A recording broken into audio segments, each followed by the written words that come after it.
नहीं नहीं, मैच तो मेरा ख्याल हाईलाइट ही थी एक साइड से तो। और जब आपके टॉप 6 जो है वो रन ही नहीं करें तो फिर तो इसी तरह का आपको नजर आएगा। लास्ट ही ने थोड़ी सी कोशिश करके 75 किया, और वो तो ओबियसली फिर उन्होंने 6 पॉइंट समथिंग के अंदर चेस डाउन भी कर लिया, तो मैच तो कुछ था ही नहीं।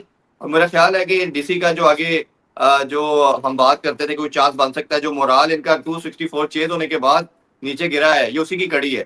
जब कई दफा आप एक्स्ट्राऑर्डिनरी परफॉर्म करके भी मैच नहीं जीते ना, तो उसका इम्पैक्ट कहीं ना कहीं फिर ये आता है आपकी फिर अगले मैचेस के अंदर भी आपका कॉन्फिडेंस नीचे गिर जाता है। और कई दफा होता है कि आप ऐसी मुश्किल कंडीशन के अंदर से मैच बचा के जब ले जाते हैं, जीत जाते हैं, तो फिर आपका कॉन्फिडेंस नेक्स्ट लेवल पे जाता है। तो ये मेरा ख्याल है इनके साथ भी एग्जैक्टली यही हुआ है। इनके बैक ऑफ द माइंड यही चल रहा था, 2 दिन से चल रहा होगा आई एम श्योर, कि यार इससे ज्यादा हम क्या करते कि 264 करके भी नहीं जीते। तो अब वो नहीं तो फिर तमाम आज 64 ही करना चाहिए, 200 भी चला देता। नहीं करना चाहिए नहीं हो रहा है तो कोई एज ए गल ना प्लेयर। होगी, 264 से हार गए तो आज नहीं करना ही। नहीं, ये साइकोलॉजिकली हॉन्ट करती है कई दफा चीजें, जब आप किसी बड़ा मैच या टाइटल या कोई ऐसी चीजें जब हारते हैं ना, जो जो आपने सोचा होता है कि ये तो हमारे हाथ में है, तो उस लेवल का ही बॉलर है। और जहां पे पिच में थोड़ी सी उसको चीज मिल जाए तो वो फिर नचा देता है बॉल को। वो हमने देखा इंटरनेशनली भी और इसमें भी। मगर इतनी वर्स्ट परफॉर्मेंस का कोई जवाब नहीं बनता। मतलब कोई कितनी ही अच्छी बॉल क्यों ना डाल रहा, उसने पहले 2 ओवर में 3 विकेट ली थी। हेजलवुड ने पहले ही ओवर में 2 विकेट ले ली थी। और जो 8 पे 6 है, कहीं पर भी फ्रेंचाइज क्रिकेट में जो वर्स्ट परफॉर्मेंस है, ये वर्स्ट परफॉर्मेंस।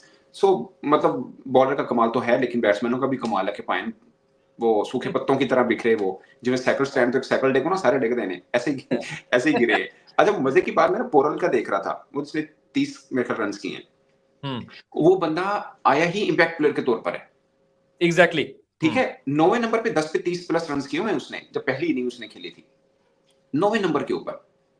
और आज भी उन्होंने वो जिसको कहते हैं ना कि वैसे तो बहुत ही बुरी शिकस्त हुई है, मतलब इंतहाई बुरी शिकस्त से बचाया उसने जी क्या बचाया। मैं हार हो रही थी, पावे रन तो हो रही थी, हार रही थी, लेकिन आज बड़ी मजा ही नहीं आया। सीधी सी बात है, जो टिकटे लेके गए होंगे, जो आप जो बात करे थे, आपने जो मैसेज किया कि मैच देख रहे हो, मैं के बस में पहुंचने लगा, लाने लगा मैच, यही मैंने आपको बोला। जब आपने बोला चेक द स्कोर कार्ड में, स्कोर कार्ड ये क्या हो गया। मतलब मोमन आईपीएल में यही होता है, पहले 2 वैसे तो पावर प्ले की बैटिंग देखने का मजा आता है, बट आज बाई चांस में थोड़ा सा ऐसी हवा भर लेट हुआ तो वो तो सारी तबाही हो पड़ी थी, सब कुछ ही उजड़ गया सीगा। वो सलाब में नहीं कहते साईं कई शैनी बच्ची, वही हुआ है। कुछ कुछ भी नहीं नहीं बचा, सब कुछ उजड़ गया।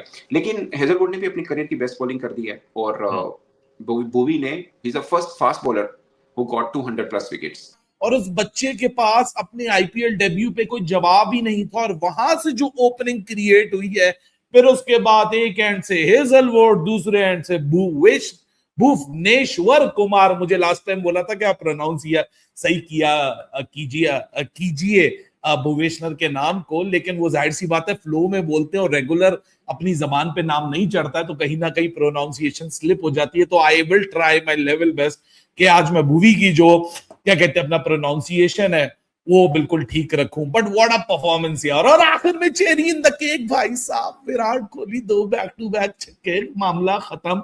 ये जा वो जा, रॉयल चैलेंजर्स बेंगलोर 8 मैचों में 12 पॉइंट के साथ rightly at the top of the table बैठी हुई है। 1 पॉइंट ज्यादा है पंजाब वालों का, पंजाब ने एक गेम हारा नहीं है, बल्कि उनका एक नो रिजल्ट हुआ है।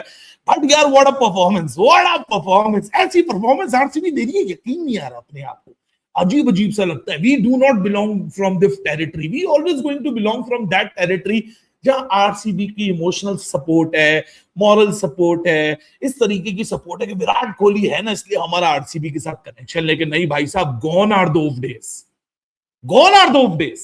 अब तो वो दिन आ चुका है जहां सिर्फ आरसीबी की परफॉर्मेंस, बेंच, प्लेइंग 11 एक से एक माल बैठा हुआ है। अभी जो अंदर खेल रहा है वो भी परफॉर्म कर रहा है, जो बाहर बैठा हुआ है वो भी परफॉर्म कर रहा है।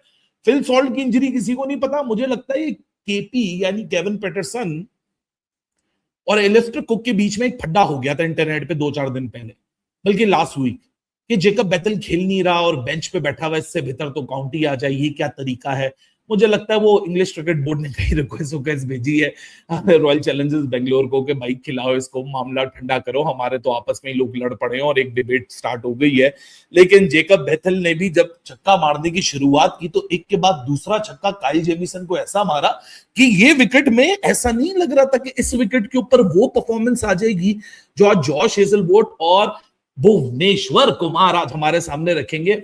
आरसीबी पहली टीम बन चुकी है टाटा ईपीएल की जिसने 6 विकेट्स अंडर 10 रन ली हैं, मतलब फाड़ के रख दी ना, फोड़ के रख दिया।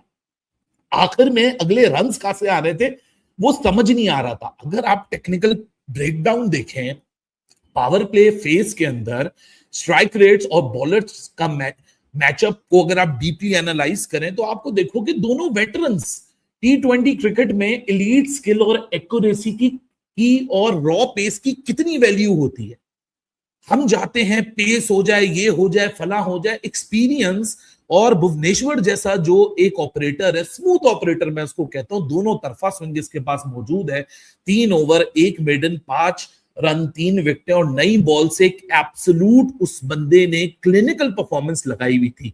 रिस्क पोजीशन, सीम प्रेजेंटेशन हमेशा से सबसे बड़ी स्ट्रेंथ रही है भुवी की, लेकिन इस मैच में लेट स्विंग आना, टॉप ऑर्डर को कंप्लीटली ट्रैप कर लिया। इकोनॉमी रेट का तो कोई सवाल ही नहीं उठा, 1.67 की इकोनॉमी से मामला चल रहे थे। जब बॉल ऐसी प्रिसाइज लेंथ के ऊपर एरियाज में पिच होती है तो फिर बैटर्स के पास कोई ऑप्शन नहीं होता रूम बना के अपने हाथ खोल के और बाउंड्री स्कोर करने का, स्पेशली जब ऊपर से विकेटें गिर जाएं तो आप डेस्परेट नजर आते हो। दूसरी तरफ जॉश हेजलवुड था, बाबा हेजलवुड 3.3 ओवर 12 रन 4 विकेटें, एक्स्ट्रा बाउंस, टेस्ट मैच की हार्ड लेंथ जो होती है उसको हिट करना, एडवांस मैट्रिक के हिसाब से अगर मैं देखूं तो लगातार एक ही tight channel and corridor of uncertainty जिसको कहते हैं उसमें हिट करना। पावर हिटर्स का जो स्ट्राइक रेट होता है वो ड्रास्टिकली गिरता है इस रेंज, इस रीजन के अंदर। और बात भाई बिल्कुल जायज है, नहीं समझ में आ सकता यार, 8 रनों पे 6 विकेटें डाउन। अरे आरसीबी का कलेजा निकाल दिया होता तुम लोगों ने खुद बे। आरसीबी खुद ही बॉलिंग करा रही है, अपने लड़कों को कह रहे हैं थोड़ा ढील दे दो, जान दो थोड़ा। विराट कोहली घूमते फिरते हेलो थोड़ा बाय बुए भी कर लो, थोड़ा वाइड वगैरह देख लो भाई।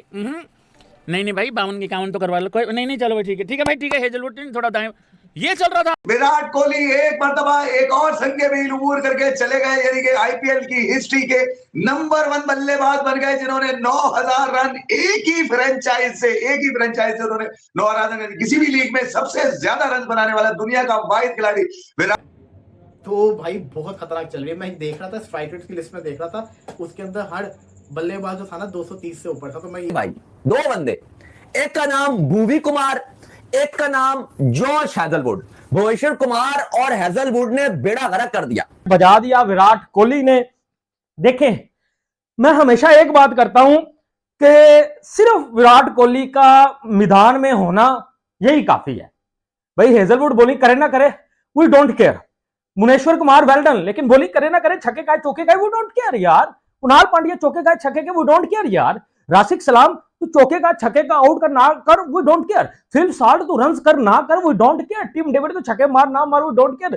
कुणाल पांड्या तू फिंचर का रोल अदा कर ना कर वी डोंट केयर। क्यों? क्योंकि हमारे पास the one and only king Virat Kohli, chase master, the undisputed भाई सब लेवल ऑफ जो है वो क्रिकेट मौजूद है आरसीबी के पास। और विराट कोहली के होते हुए किस चीज की टेंशन है भाजी? उसने नेट्स में 10-10 घंटे प्रैक्टिस की हुई है, आज जाके वो किंग बना है। ठीक है, किंग कोई 2 साल 10 सालों में नहीं वो बना भाई, 30-25 साल उसने रगड़ा खाया नेट्स में, क्रिकेट में, डोमेस्टिक में, आईपीएल में। फिर विराट कोहली ग्रेट बनते हैं। ग्रेट ऐसे नहीं बन जाते मेरे घंटे के किंग बबरो, ऐसी 2 मैचों में 4 साल बाद पीएसएल में 100 करने से तू ग्रेट नहीं बन सकता। ये मेरी बात जो है वो लिख ले। बाकी यार डीसी का इतना जो है वो भाजी बुरा हाल हो जाएगा मैंने सोचा नहीं। अब देखिए आरसीबी को भी कोई नहीं रोक सकता, विराट कोहली को भी कोई नहीं रोक सकता। और आरसीबी क्या हिस्ट्री रिपीट करेगी? क्या आरसीबी फाइनल जीतेगी? लेकिन उस फाइनल के रास्ते में आपको पंजाब किंग मिलेगी। या भाजी मामला थोड़ा टफ है। या जब हम आरसीबी के फैंस और पंजाबी भी हैं, पाकिस्तानी भी हैं, दोनों टीम को सपोर्ट करते हैं भाई, दिल में विराट कोहली है, दिमाग में जो है वो सरपंच साहब है, पंजाब किंग है, अपनी पंजाब है, साडी भाजी, साडे वीर ने, भरा ने। ठीक है, तो देखिए मैच बड़ा कांटेदार होगा। विराट कोहली को वैसे भी पूरे इंडिया में मोहब्बत मिलती है, पंजाब किंग को भी बड़ी मोहब्बत मिलती है। इस दफा ना पंजाब किंग बड़ी डेंजरस है। तो मकसद ये है कहने का कि जिस तरह आरसीबी की बॉलिंग डोमिनेट कर रही है ना भाई, पंजाब किंग की बॉलिंग में उतना जो है वो आप कह लें कि कोई तगड़ापन कोई नहीं है। आप देखें डीसी की बैटिंग जबरदस्ती, कोई बुरी बैटिंग नहीं थी दिल्ली कैपिटल की। असल में आरसीबी का पता क्या है, आरसीबी के पास बॉलर तक नहीं है, आरसीबी की बॉलिंग भी क्लिक कर रही है। आरसीबी की बैटिंग भी क्लिक कर रही है। तो यहाँ दो नमस्कार दोस्तों, जय हिंद दोस्तों। एक बार कल जिस तरह डीसी और आरसीबी की मैच जिस तरह कमाल की इनिंग्स कल देखने के लिए मिला, जिस तरह डीसी ने कल जिस तरह के चौका चौका की बारिश नहीं बना पाया, उसी के ऊपर ही जिस तरह बैक टू बैक विकेट करने जा रहे थे, उसी के ऊपर ही वो कल 16 रन के बावजूद ही 75 रन बनाकर एक कमाल की इनिंग्स जीतने के लिए मिला है। इसी के ऊपर ही उसके बाद आरसीबी ने बैटिंग करा, इस तरह चौका चौका की बारिश के बावजूद ही आरसीबी की एक कमाल के जीते। और विराट कोहली का 1900 का एक रन सामने आ रहे हैं जिस तरह IPL 2026 में। वीडियो पसंद आया तो हमारे चैनल को सब्सक्राइब करना। मैं मिलूँ एक न्यू वीडियो में, तब तक के लिए जय हिंद।